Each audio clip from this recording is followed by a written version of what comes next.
this is Hannah Rubenstall of Fanciful Spaces. Thank you for joining me today. Today I'm showcasing how I created this really pretty heart mobile.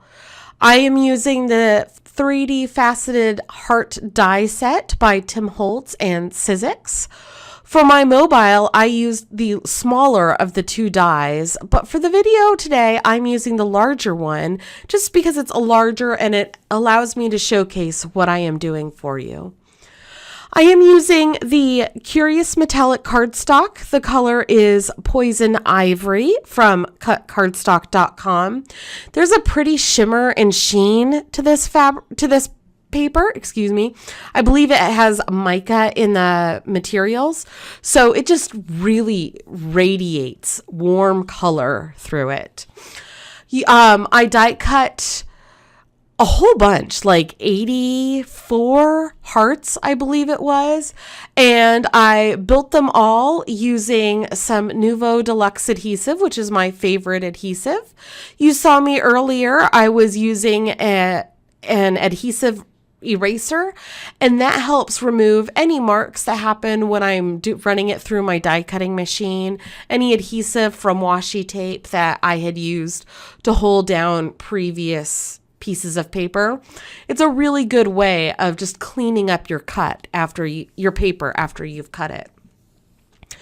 So once I have created my heart, I created 2 hearts for every drop of heart coming down.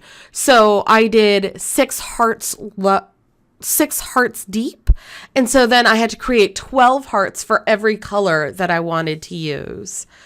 Here I am using some Catherine Pooler dye ink, and I believe this is the Change Your Life stencil brush by Picket Fence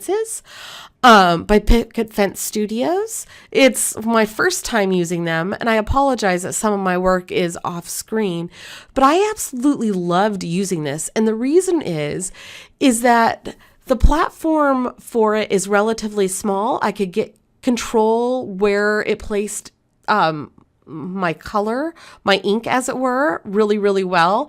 And I could control easily how much each heart had.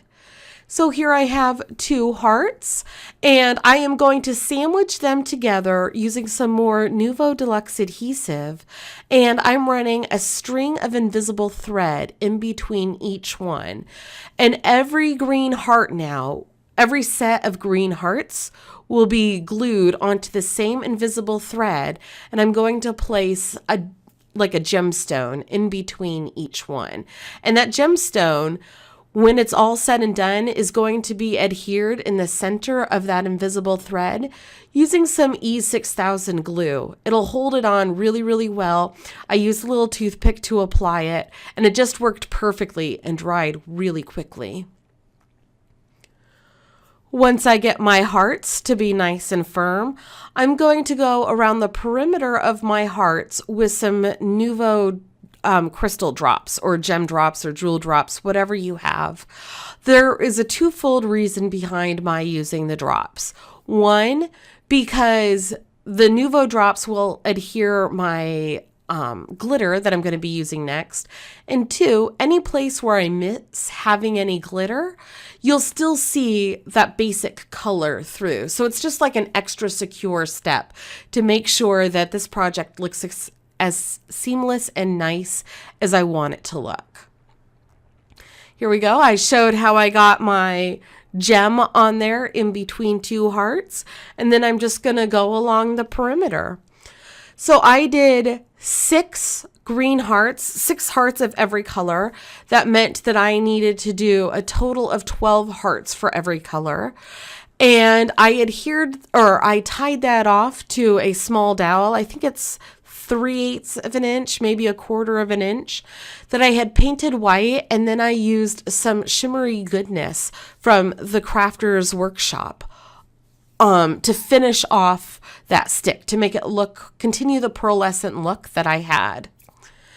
Now, I am showing you here how I built my mobile. In hindsight, I wished I had done each heart, each set of hearts individually. So instead of gluing them together like I have here, I wish I had done the front side and the back side as separate steps. It would have increased the amount of steps that I had, but it would have made building this a lot easier. Hindsight works 20/20, and now I know. So if I ever go to remake this, that's probably what I'll do. If you try remaking this, or if you try making this, I hope you comment below and let me know if you changed it up, and if you did, how it worked for you. All right, I want to thank you very much for watching. Please make sure to like and subscribe, and hopefully I'll get better at this whole voiceover thing as I progress. Thank you very much, and I hope you're having a great day.